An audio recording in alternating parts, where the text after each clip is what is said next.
the wheel in the wheel. Yeah, that's awesome. That's the wheel. And see, I wrote, there's the see, that's the straight DNA from just a single dimension, and there's the crooked, how the crooked DNA looks if we're not flowing in the mathematical principle of the wheel in the wheel. It stays crooked. Isn't that cool? That's very cool. Yeah. So if I get an opportunity today, maybe I'll share with Mike if it opens up. But you're just like, and I actually, as soon, you know, when you get this like, oh, of course, no, wheel and wheel, there it is, and I can draw it. You know, I had to go to YouTube to figure out how do you draw an atom. So, yeah. Mike's here. Oh, he's listening? Yes. Oh, no. I'm caught. Kristen, I drew exactly the same thing a couple weeks ago. Did you? Yeah. There he is. See, now I flipped it over and he's got that, I know what kind of grin that is. Oh, it's how long? It was so awesome. Did you see my picture? Let's go. Hi, George. You're just the coolest thing. Okay, awesome. I did see your picture. Awesome. I saw Henry's picture the other week as well. Wheels within wheels within wheels. That's the wheels in the wheels. Yeah, that's multi-dimensional. I mean, it's you're seeing it applying to that in terms of DNA, in terms of soul, body, soul, spirit.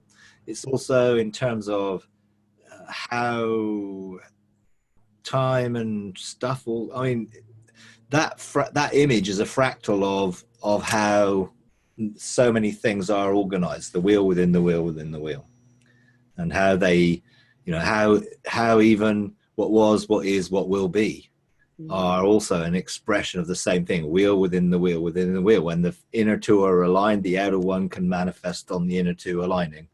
Which is why we've got to align what was with what is, so that what will be can be in the outer expression of it, aligned.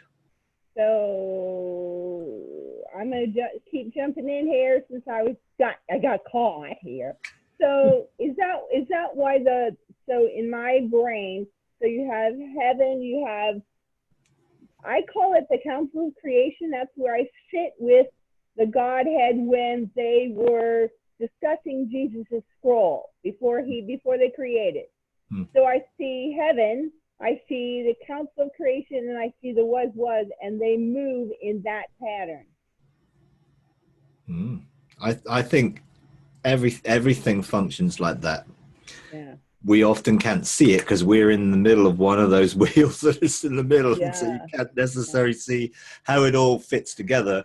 But when you can sort of take a look from a different perspective, then you can begin to see how all those things begin to at work and unfurl. And you know, so the 12 chancellors' houses with the 12 ages, ambassadors of ages, and they're all based on the same basic thing, the precepts, statutes, and laws of God, which is essentially how the circle of relationship that Father, Son, and Spirit is. It's the same thing.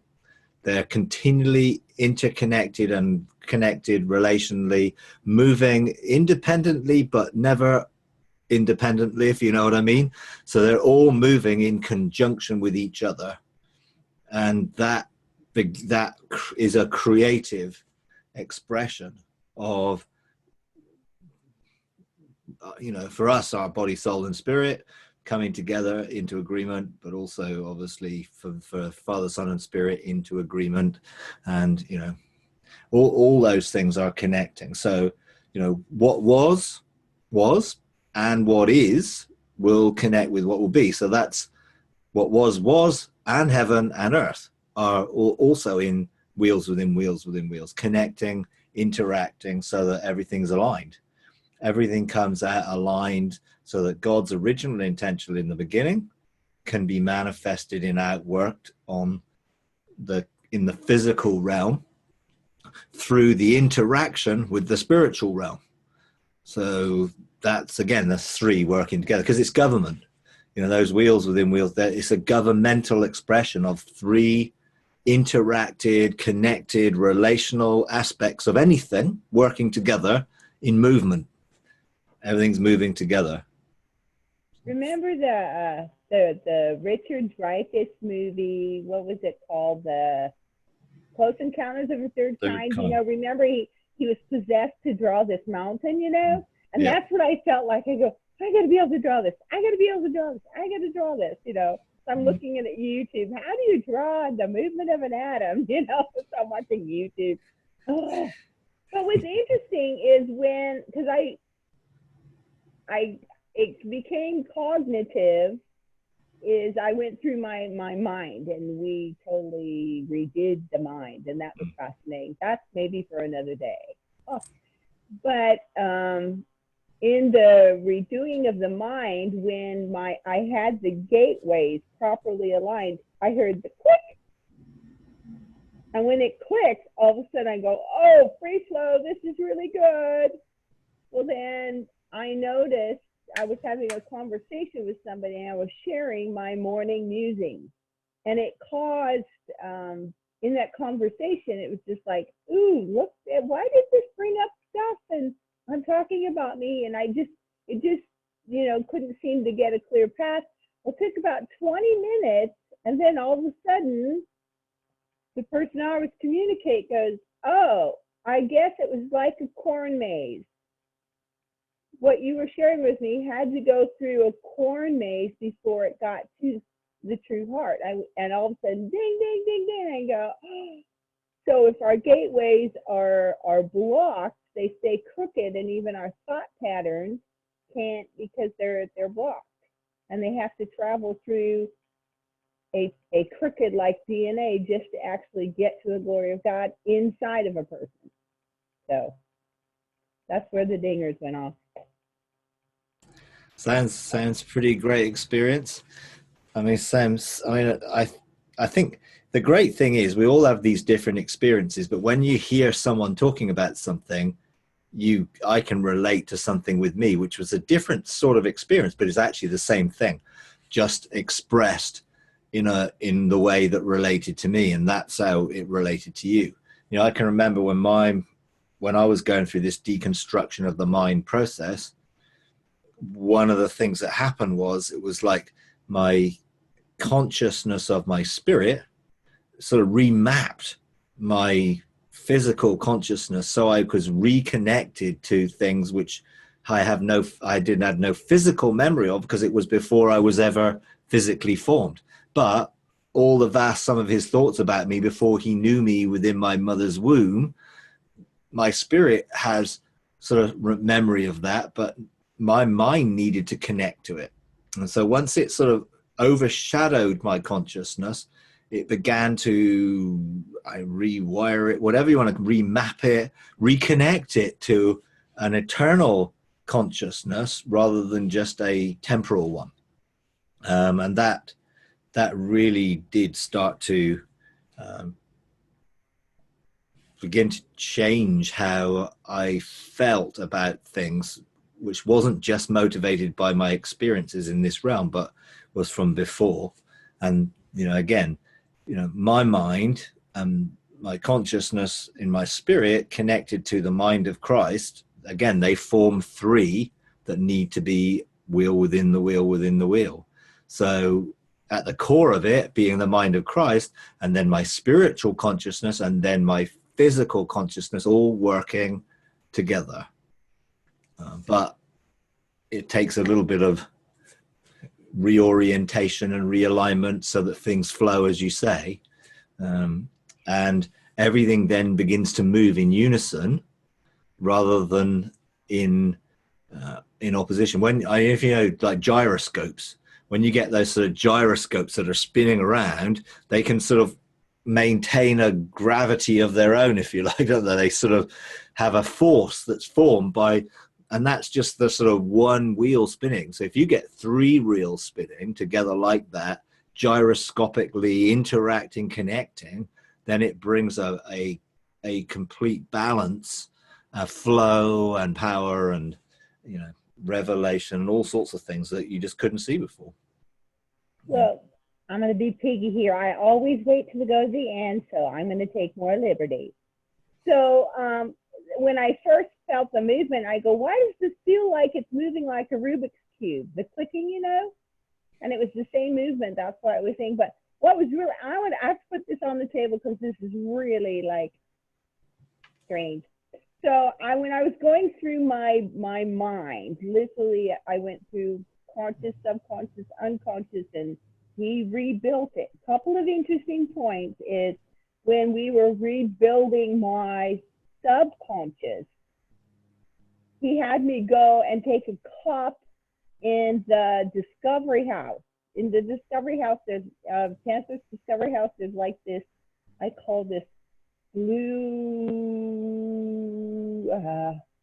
glycerin kind of liquid in there that is an energy source. And he had me go take a cup of that energy source and put it in my subconscious. And then that energy source, I go, okay, so now what do we do with it in there? And it created that, what I call it moves like a cube. I'll show you this, and we've seen this picture, but I got to get to the interesting part. So you know that cube creating, so that was now moving, and I could go in and out of it in my subconscious. But was really kind of freaky, my friends, we had bench that night, and all of a sudden they're talking, and they go, have you seen, there's a new hub of this movie, A Wrinkle in Time, right? And they're making it's an old book, and then they go, oh, I wish I would have read it, and I know nothing about it, and they're talking about it, and they go, oh yeah, and they were talking about these realms, and they're talking about this blue cube, and it's called a tesseract, Tesseract. Yeah, tesseract, yeah. Tesseract, and all of a sudden they go, oh, and they're looking up on the phones, and this is what they're doing. And they show it to me, and I looked at them, and I opened up my iPad from the day before notes and showed them the little blue cube in my brain, and they're the same thing. I just thought, that's so interesting. I got to go see that movie when it comes out. So what's that movie called? It's called A Wrinkle in Time. It's a redo of a book, and I say that's just, you know, we were just chatting. And all our mouths just drop open. We just go, oh my gosh, this is a thing. Oh yeah. And in the series, which is the Marvel series, what are they called? The Avengers. They have the same thing, the Tesseract, and they've got Infinity Stones. And I mean, there's some really interesting things. I mean, which are, you know, obviously science fiction, but actually it's leaking out revelation in ways that are connecting. So, because the power source was like this blue stone within this thing, you know, it's like, you know, the cube. I mean, I've been inside that cube. I mean, it is just multifaceted and beyond anything you can actually figure out. But like God himself, you know, he's so multifaceted, multi-dimensional, multi-everything, isn't he? You know, but he's connected us to him. So even your subconscious, conscious, and unconscious mind is a wheel within wheel. You know, there's the stuff which is hard programmed, but then there's the stuff which is stored, and then there's the stuff which is engaged and at work from the other two working together. Which is, you know, our mind beginning to function in an unlimited way. The limitations that have been placed on our mind by our past and the memories of our past are now being expanded. So our consciousness is now not being limited by what we know from our physical past, because we're now connected to another dimension. And I guess I didn't go into the details of what was going on when my mind was being remapped. I was just like, bring it on. But I can see now what you're saying in terms of the unconscious, subconscious, and conscious, and how they work together is probably what was happening without me. You know, I didn't sort of look at it in one sense. I just let him do it. It was almost like, okay, what's happening? I don't know, but it feels something's going on. All this stuff started to get reorientated and reconnected. So it sounds really, really cool. Well, I had been in it before, and it had looked different, and I wasn't aware. You know how you have an experience, and then later on you figure out, oh, was that what it was? And so it was my mind. So when we went in there, it kind of looked like those old-fashioned operating theaters, you know, where they operated and they had a viewing section. And so that was very much like that. I'm going to throw one little fun thing in to stir it up. We just jump into the deep, you know. So when I was going through my unconscious mind, because what I was struggling with was things that I knew that were on my destiny scroll, but, you know, all the struggles and hindrances that keep you from fulfilling it. So I was dealing with I can clear those things out, but I need to go back to the original memory because I know it's in there of who I am. So that I started, when I was in my unconscious mind, the Lord just so graciously he goes, it looked to me like a tropical forest. And all of a sudden he said to me, he goes, I want you to go to the old growth. And in my brain, because we live in a foresting state, to go to the old growth, oh, that's cool. I can cognitively understand that. And I walked in to my unconscious mind, and there it was, their old growth. And Jesus opened it up. I went inside the tree, the old growth, and I put my hands on it, and I went into the was cognitively. It was the most, it was just the coolest thing. That's all we're going to say. We'll talk about that on another day. Yeah. I mean, it is really so important that we reconnect to our eternal identity, because that really frames our life in a totally different dimensional way towards God and towards his purpose and towards our purpose and scroll, you know. Because if we're trying to connect our scroll through only our conscious memory and mind, it isn't enough, because you can't interpret it through that. It has to go beyond that. And I think God is wanting to take us back to, you know, the way he created us, the thoughts he has about us, the desire he had for us, and reconnect us to who we really are. You know, we tend to think, oh, well, this is my identity. But my identity is often it's, well, this is who I am here. But I was before I was here, and I will be beyond when I'm here. So this is, again, three things coming together, you know, in terms of was, is, and will be. I've just got to make sure the is aligned with the was, so that what will be in agreement. Because you've got an arc that forms the two that eventually will form the three, so you can have the agreement of it. But it is an amazing journey of discovery and rediscovery and enlightenment, I guess. It's an enlightening, unveiling and revealing and expanding of consciousness. I mean, you know, our consciousness has been so restricted and limited by the frameworks that we've had around our minds. And as soon as those frameworks start going down, what then? You know, and I mean, I asked God, I said, well, what are you going to replace all these pillars and frameworks with? And he said, the tree of life. And, you know, when you see in brain scans, when sometimes there's activity, often it looks like a tree within all those sort of synapses, neurons, things firing off. It looks like a tree, and it's like the roots of that tree are not within the conscious mind, but they feed into the conscious mind from a different source, from a deeper source, if you like, to bring that out working, which is, you know, interesting to say the least. So anyway, okay, well, we better throw it open for everyone else to otherwise we will just continue to No, I think it's really interesting. But related to that, could I ask, the the biblical difference between the eternity and infinity, because I heard somewhere somebody said we're supposed to go eternity but not infinity.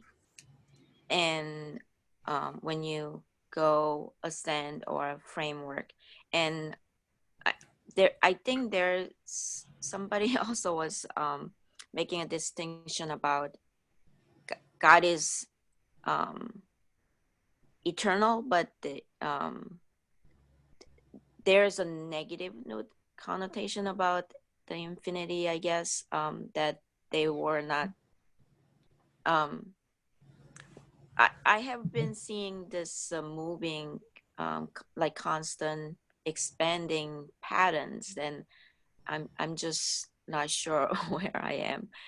And so if that's the infinity and that's not where we're supposed to be, could you Well, expound? I in a sense, eternity or eternal is a concept of continually now. It's like it's always existed, always will exist, and that is an expression of God's constantness. If you like, I am that I am. That's an expression of eternity. I am that I am.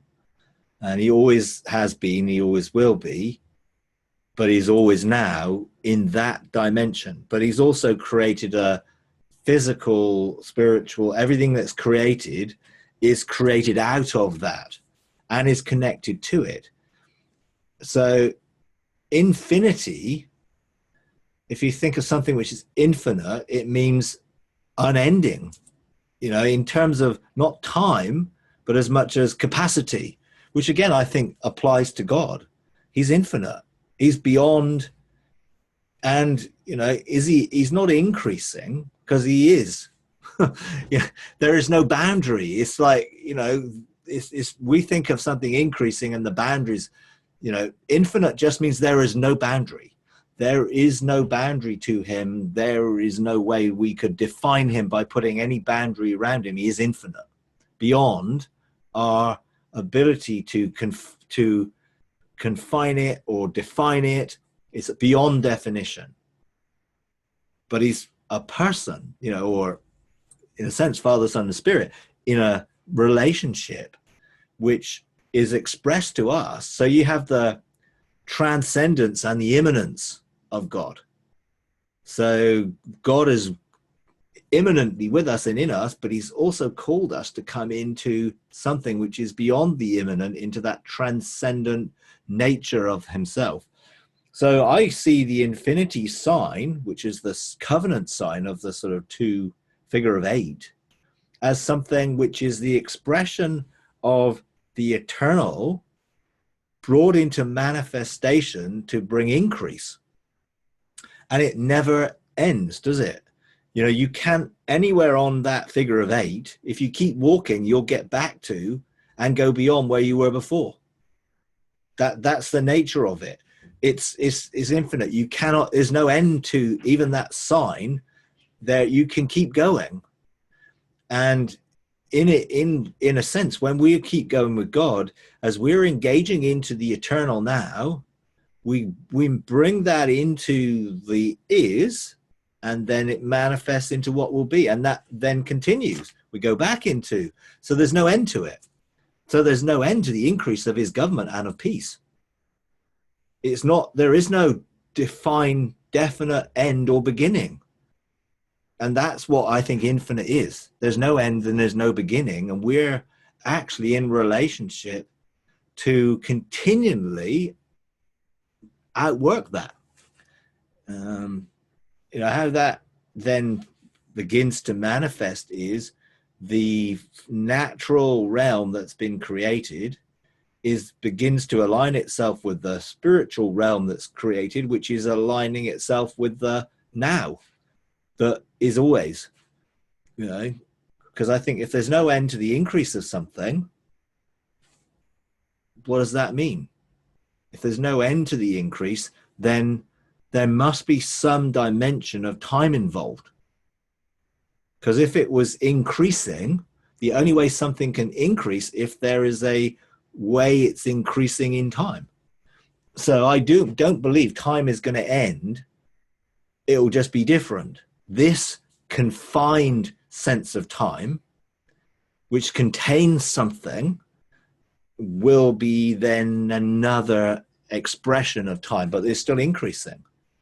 Because I think as creative sons, if we don't get to be creative, then we are not outworking our nature in the image of God. And therefore, to be creative, you've got to create something that doesn't exist. So there must be increase, because it didn't exist before in that way. So it's difficult to define things. I don't think you need to be concerned about the infinite is wrong, because God is infinite. It's just if we try and become infinite, then I think we can try and become something that we're already in relationship with and an expression of.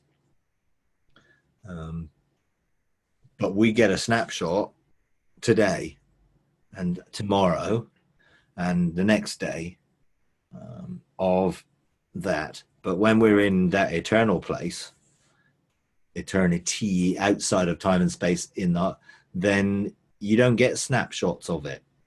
You get for me, how could we possibly see everything all at once? In a sense, you can't, but you get the heart of it.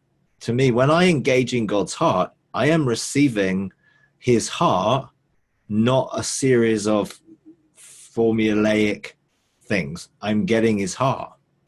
I want to know his heart. I want a deeper connection to his heart, which will then motivate me to be out working things according to his heart creatively as a son. And I think that's the exciting bit. I do not believe it's fixed and rigid and can only be one way. Because if that was the case, then God must have planned it the way it is now. And I don't believe this is how he planned it to be. This is how we have made it to be, operating on our own understanding in our own way. And this is in process of restoration, renewal, so that it can be again aligned with his heart, but not fixed. If it's fixed, then I must be completely rigidly fixed in what I do and have no choice because it's fixed. But I do have a choice, and I have a creative choice to be me, and therefore I can create things in accordance to how God made me. And each of you can create things in accordance with how God made you, which is why there's infinite possibilities of what can be. And they can all be good. If we're all aligned with the heart of God, all those things that we are out working creatively can be good.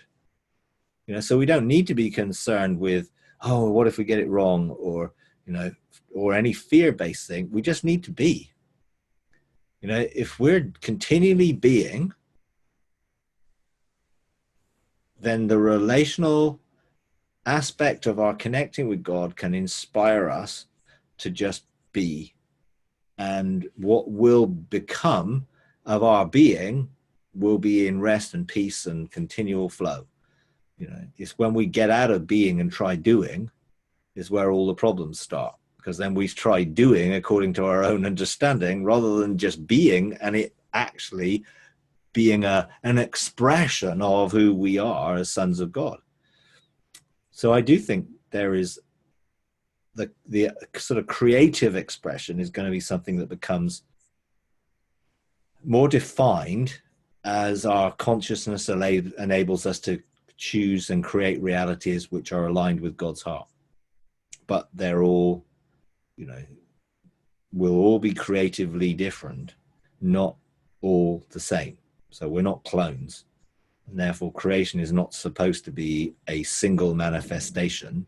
It's supposed to be a multiple manifestation of us representing God as his sons, which gives us a lot of creative leeway in the future, I think. And I think Jesus did that. It showed that. I don't think God gave Jesus a whole list of instructions to do things every day in a fixed, rigid format. I think he revealed his heart to him. He saw what he was doing from the pact of the desire of his heart, and then he outworked it creatively. Hence all the different ways he did things. So all the different creative, and obviously we only get a small glimpse of all the things he did.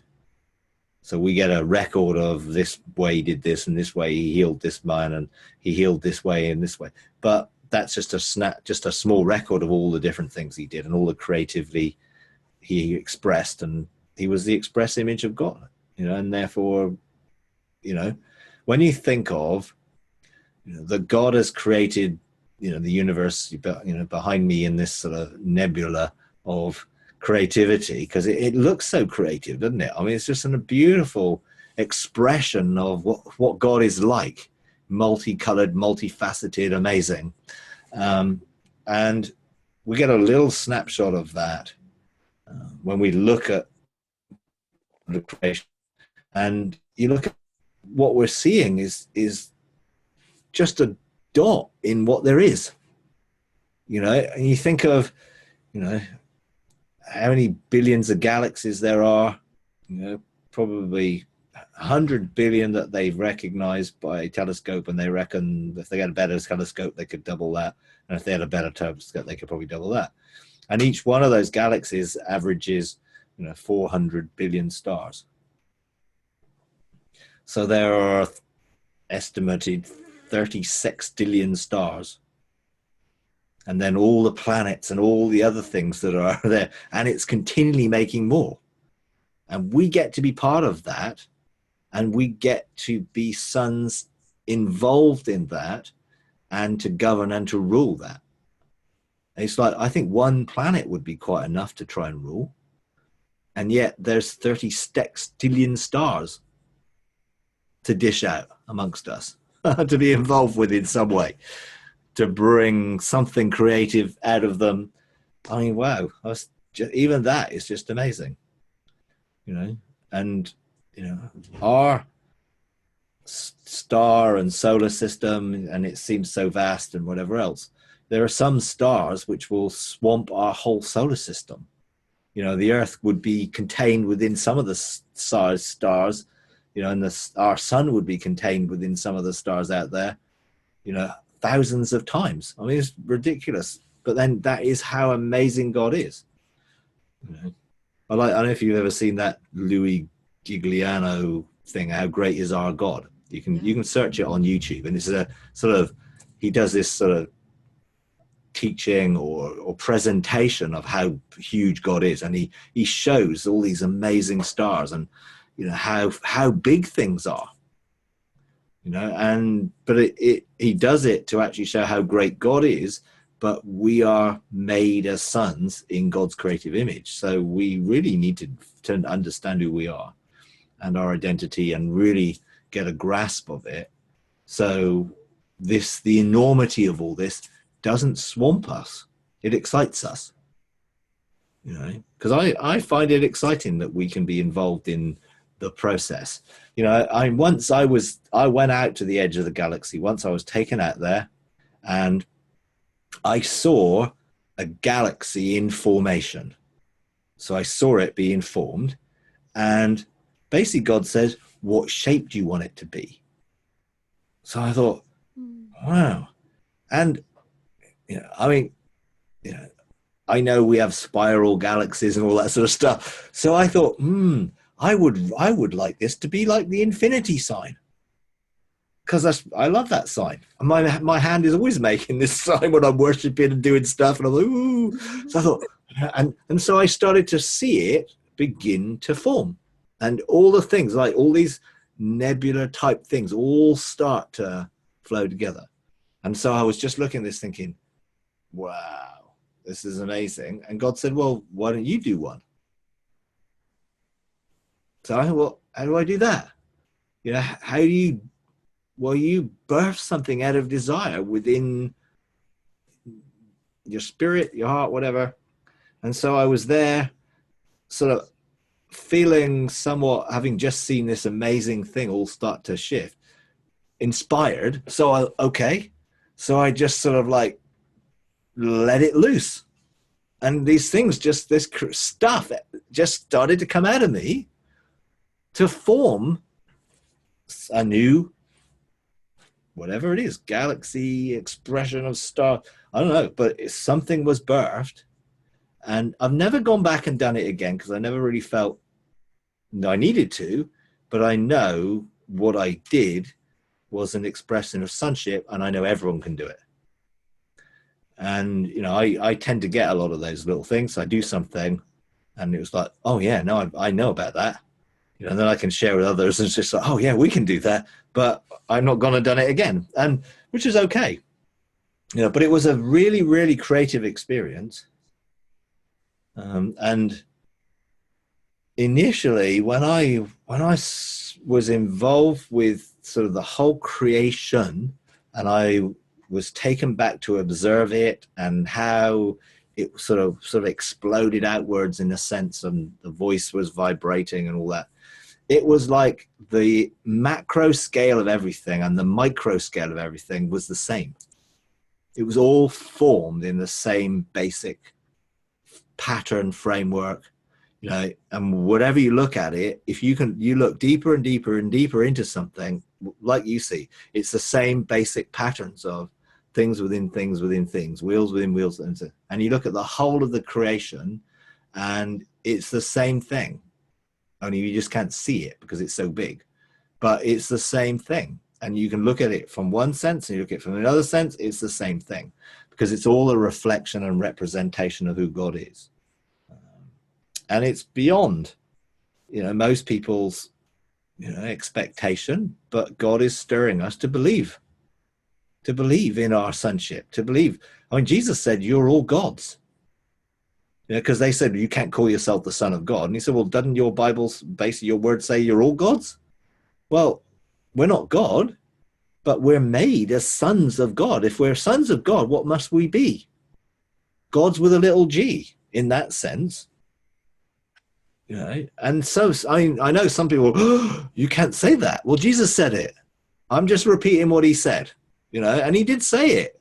Because why did he say it? Because he wanted to break off the limitations and restrictions that have been placed on us by doing things in our own image for our own identity, like Babel. You know, let's make a name for ourselves. You know, let's create this thing and we'll make a name for ourselves and we will be known for what we've created. Which was, you know, the ultimate sort of DIY thing. And was it wrong? Yes, because it was done out of relationship with God. But was the principle of we can do something when we know our name, and our name and our identity will release something creative, that wasn't wrong.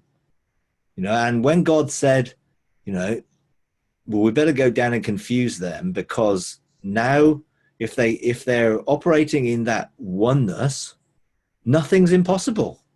There'll be no limits to what they can do, is effectively what God said. So let's go and make sure they can't do stuff out of the DIY path, because what they'll do is going to be a mess and chaos. Whereas what we can do in the same thing of being in oneness with God and each other is without limits and without boundaries. So eternity, infinity, interesting things, but they're expressions of the very nature of God and what we are also called to be part of. So, yes, I agree, because Ecclesiastes 3:11 said that he put eternity in our hearts. So we're eternal being as he is, and God is everlasting to everlasting, which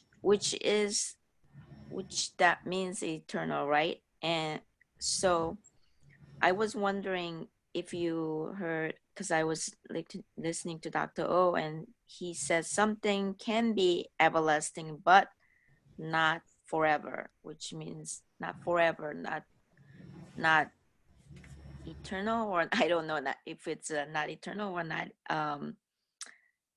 The Not thing in with the way in the Word of God is eternal life and everlasting and forever. They're not correct terms. So those terms do not exist biblically. The word aionios in Greek doesn't mean that. It means age enduring. So when I talk about eternity, I'm not talking about a biblical statement of something it says in the Bible. So when it says, you know, everlasting to everlasting, it means age enduring to age enduring. So it will continue effectively. But when you engage with God, we're talking about the nature of God, who is not operating in the same space-time continuum as we are. He has made this space-time continuum so that he can connect with us, so that we can tangibly interact with him within a framework which is enables us to do that, you know. And I do believe that when you start to connect up with who you were, it is not cognitive and limited as we are now are. And therefore we're being restored back to what we were originally. So yeah, I think the words themselves, when you look at forever and all this, they just are not there. They're English words. They're English words that convey something that isn't there in the original text. So if you read a literal translation of the Bible, like Young's literal translation, there I don't think are any forevers or everlastings or eternals, because every one of those is a man-made way of trying to interpret something which is not right. But age enduring is what it actually means. But when I talk about eternity, I'm not really using a biblical word, because I don't think there is one. I'm just describing as best as I can in English to describe being in the now, you know. And eternity is the sort of, if you look at the English sort of description of eternity, then that gives sort of an understanding of what it is of being now. But it's not a biblical term, you know. That's where you get, you know, all the biblical terms of forever and ever and all those things are usually attached to something which is negative, and they don't actually mean that in the way that they've been interpreted. So it's really interesting when you really look at how much of the Bible in English is English words that actually aren't in the original, you know, like repentance is another one, which is a classic word, which really doesn't mean what it means in Greek, which is metanoia, which is a radical shift of thinking, change of mind, rather than this idea of being continually re-sorry for all the terrible things we do, you know. And if we are so sorry, then God might forgive us, you know, where actually it's nothing to do with that. You know, but the English word conveys that. And if you would ask most people in the street, well, what does repentance mean? They'll tell you being sorry for your sin. You know, that's what they'll say, because that's the religious thing that all of us have probably been brought up with, which is a complete misnomer. It's not what it means, but it's totally been adopted because we read it in English. And what other choice have we got, unless we can go back and look at the original Greek and Hebrew to see what it actually says? And then even then, we've got to try and interpret it through our understanding, which has come through English. So we're, you know, in a difficult thing when we try and figure it out using our own understanding to create what it is, which is why we've got to go back to the eternal word himself, the living word, and let him interpret it for us, you know, and let him unveil it. Otherwise, we're only going to confirm what we always thought, because that's what we do. You know, we use confirmational bias until you have an encounter that completely smashes that apart, and you can no longer believe what you used to believe. Therefore, you've got no bias anymore, because God has smashed it apart by revealing himself, you know, and breaking all the boxes we ever put him in, and all the systematic theological ones and all the doctrinal ones and everything else. And he'll break them because he cannot be defined, because he's infinite. Right. You know, that's the whole point. He cannot be defined by us, you know, but we I can totally, experience it. yes, I totally agree because when you mentioned about the repentance, and I was listening to the Hebraic study of the word meaning is actually burning the house down so you Mm. cannot go back in, Yeah. and there's nothing to go back in. Like you said, he's deconstructing every religious built upon, and he's smashing down, like you said, and so you don't go back to that state ever again. No, And you know, and that's really what it is that he wants to unveil to us. But it's really hard because, you know, you don't know what you don't know until you don't know it. You know, this is the problem. We just assume so much because it's always been that way. And then you realize when God challenges that, oh, it's not been that way. People have only really believed that for 200 years or 150 years or 300 years. And it's just like, oh, well, I was told this is what they've always believed.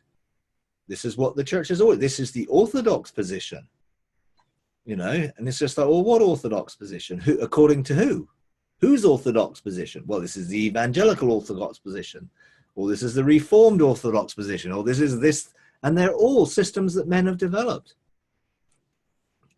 And, you know, when you go back to the early church and those who were connected with Jesus and those who were connected with those connected with Jesus, they had very different views from what we've got today. But it is a, you know, deconstruction of those assumptions, presumptions, which God wants to take us through so he can reveal himself.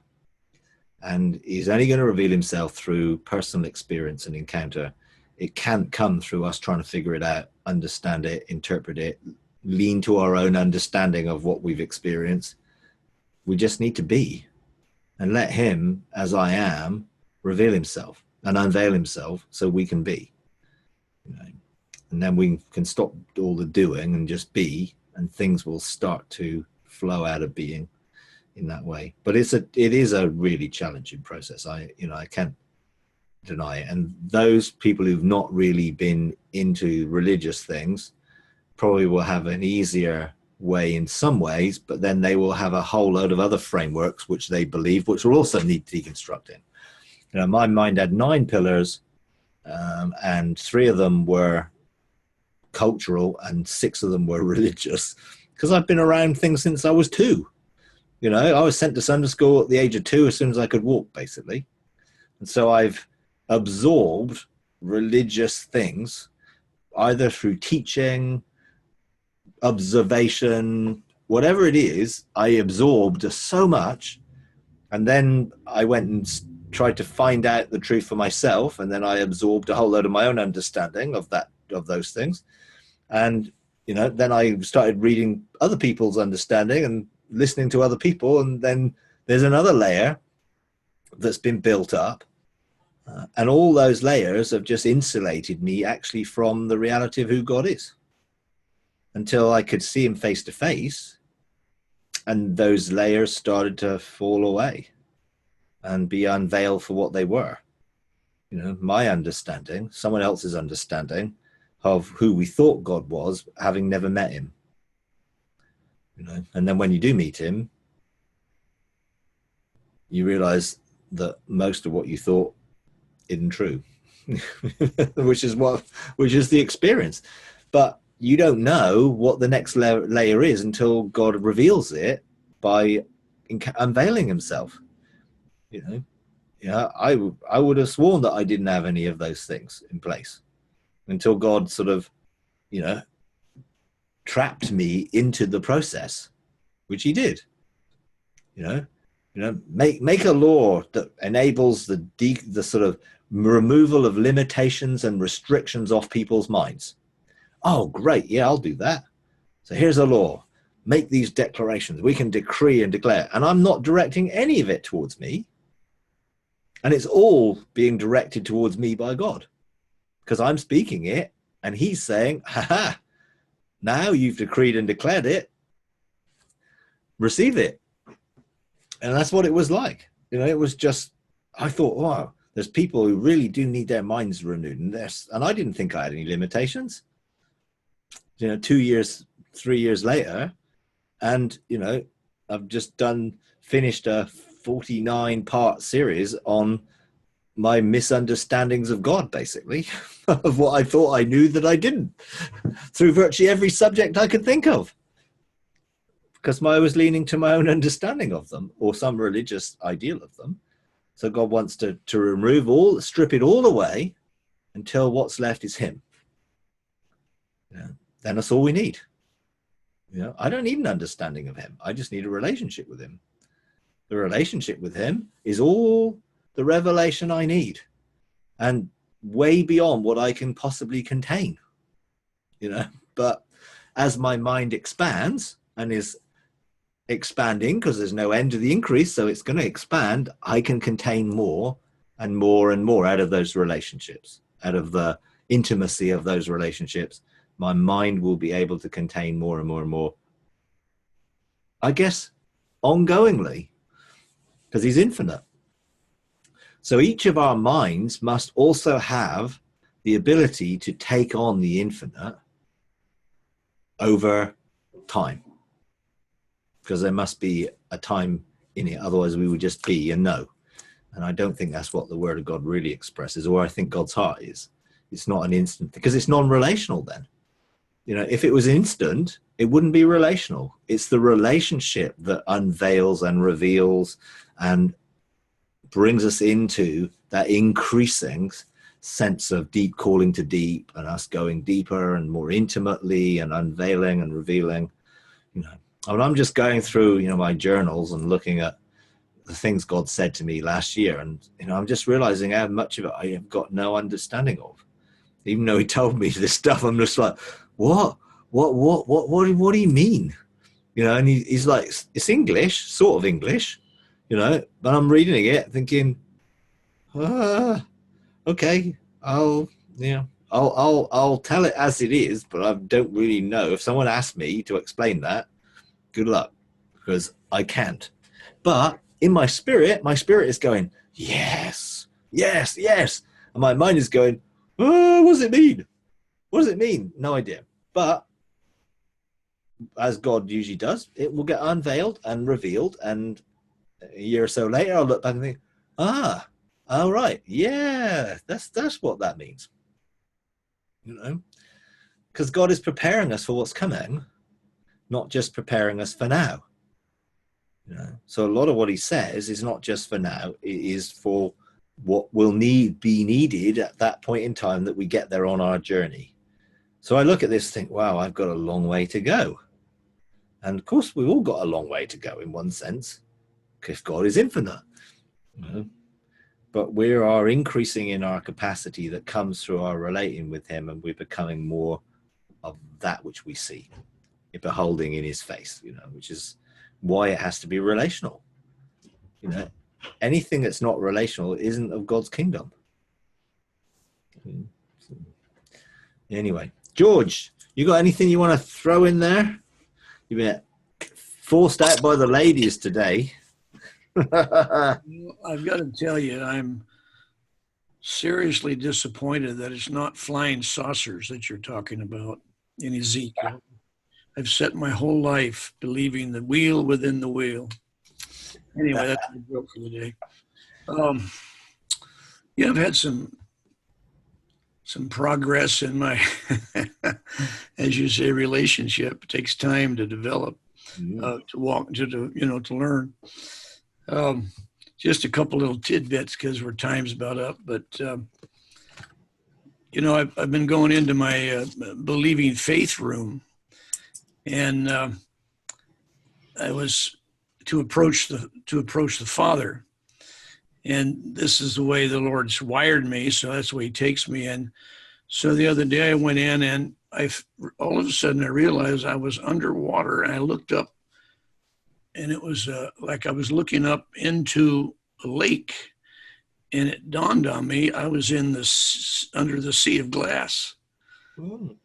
So I immediately adjusted my my advancing revelation that my believing room is developing into the sea of glass to approach the throne. So that was a good breakthrough for me. Awesome. Yeah. And then I was listening to you yesterday or a day or two ago, and kind of being refreshed on forgiveness and the impact of it.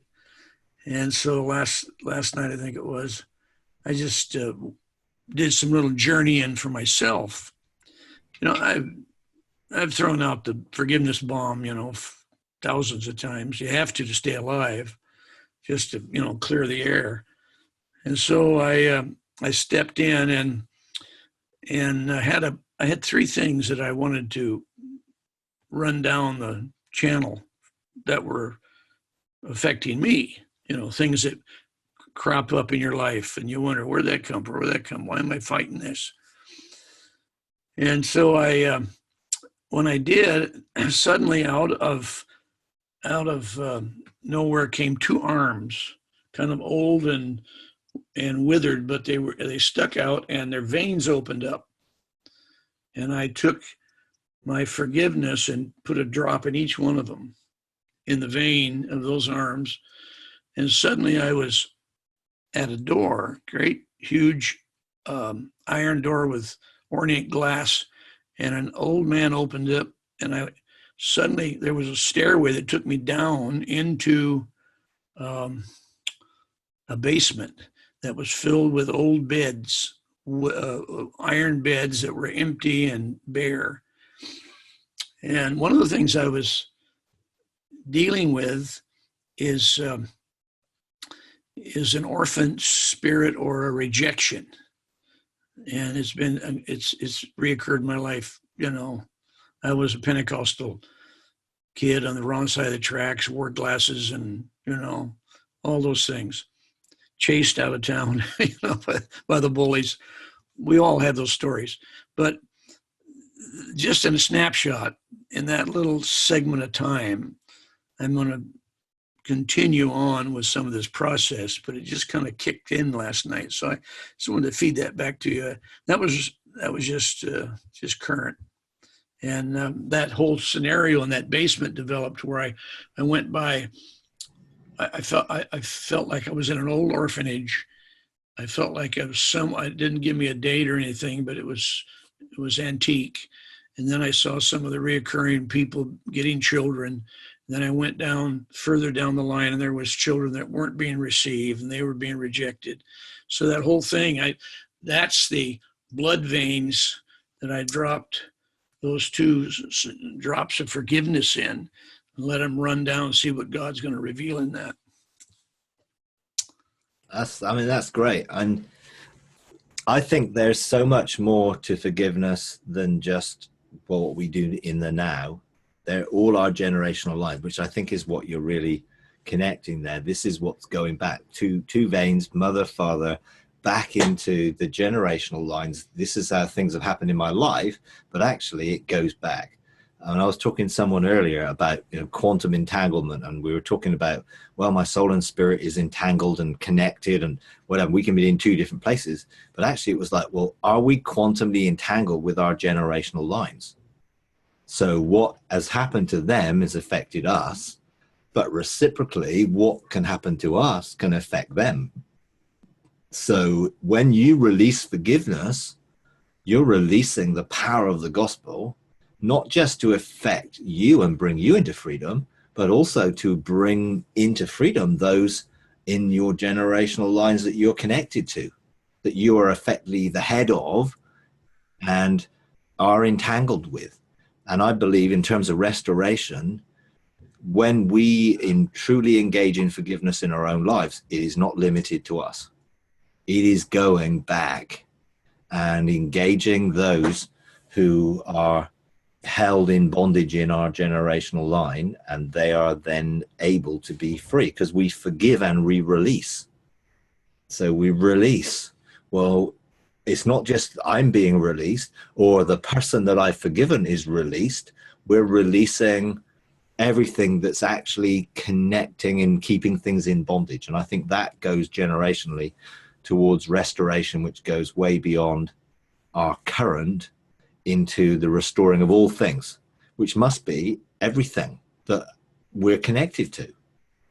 Now, I'm sort of mulling these things over a bit, and I think I'm just realizing whenever we put a limitation on something, or we think it's this, then we're going to have that expanded and exploded out to realize that it's way, way beyond.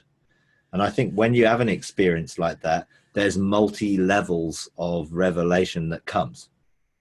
So you immediately think, oh yeah, this is what happened. I was doing this. This has gone into this situation, but you'll find that it's gone into layers of situation and way back into what was in our generational line that we are responsible for. You know, they are in a sense responsible for things that have happened to us generationally, but actually when we deal with it, we are responsible for releasing freedom into that generational line. So I would encourage you to keep pursuing that one, because I'm sure there's going to be quite a few different levels that will take you to, as you know, generally there are with God. We see something, and then we go a bit deeper, and it's a bit deeper and a bit deeper, and wow, I couldn't have possibly imagined that this is where this would eventually go. You know, and I think that's why, you know, our sonship is not just limited to this time frame. You know, I think it's way beyond that. Excellent. Thank you, Mike. Okay. Awesome. Okie dokie. You got anything you want to throw in, Henry, while we're got a few minutes left? If you anything you want to share or anything? No, not really. I'm just enjoying listening. Thanks. Okay, that's all right. Just want to give you an opportunity. Thanks, Mike. Okay. All right. Excellent. You know, I'm you know, feeling, you know, things are getting more accelerated and increasing. I think, you know, just looking back, and you think, I'll go back, you know, 7 years, and think, okay, the first year was this, and the second year was this, and it's just like my journals have just got increasingly bigger each year. You know, so you know, the last 4 years, I think I've done this Vision Destiny series sort of at this time of year, and just releasing the things God has said. You know, and it started off with, you know, a couple of sessions, and then it was like 3 sessions, and for last year I did 6 sessions.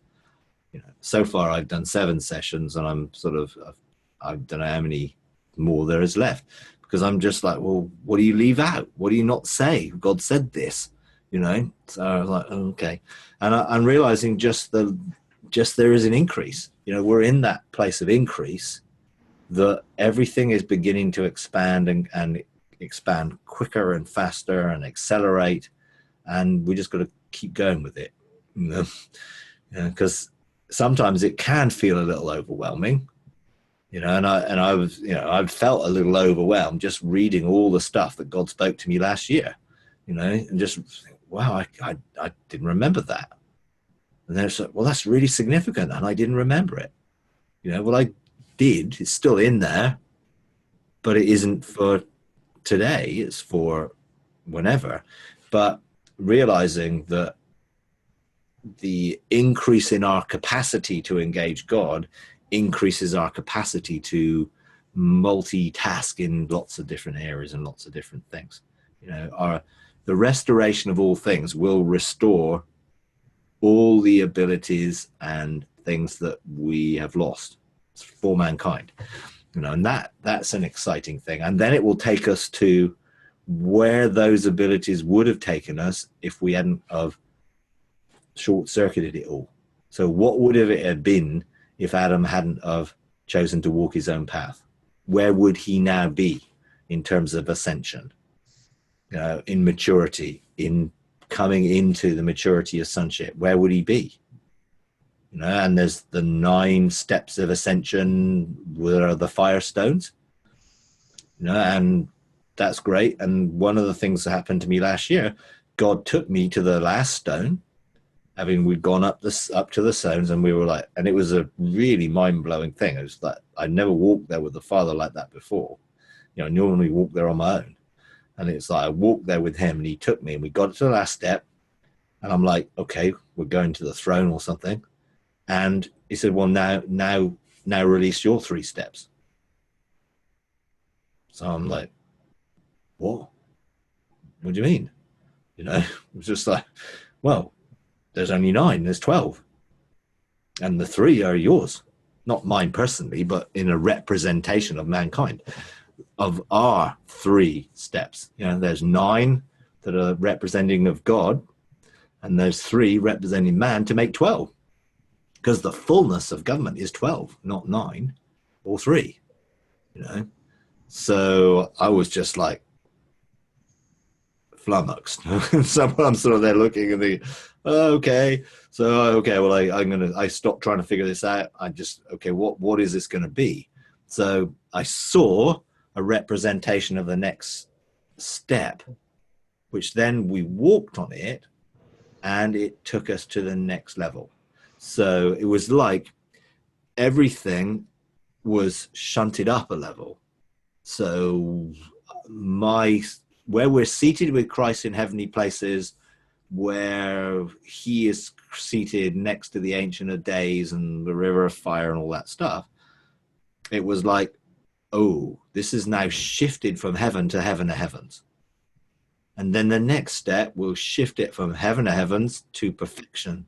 And the next step will shift it from perfection to eternity, which is still within time. It's not eternity as in, but it's getting us closer to it. And those are the 3 steps which will, you know, where it says that Jesus is seated above all other, you know, and we talk about lift him higher and all those sort of songs. And I was just like, well, how can he get him any higher? And he's higher. He's above everything. But actually, when we're seated with him, it is going to go higher. You know, so that was quite an interesting thing. It was just, you know, I'm just sort of, you know, and I've had 2 or 3 experiences on it, which I'm trying to think, whoa, what does this really mean? And how do we get that next step? Because it was like, I saw it, but I don't think that was it. I mean, I think I can do it on behalf of everybody, but it was like, but I can say there is something that we need to take the next step as mankind, if you like, and the next until we're in that place where God's original intention was at work, which I think is to take us into maturity.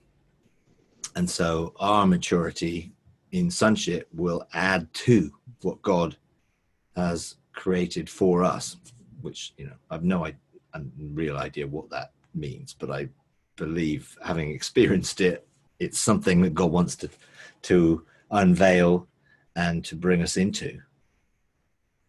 Because there's always going to be more, you know, from that perception. And I, you know, I don't understand what it means, but I know it's there.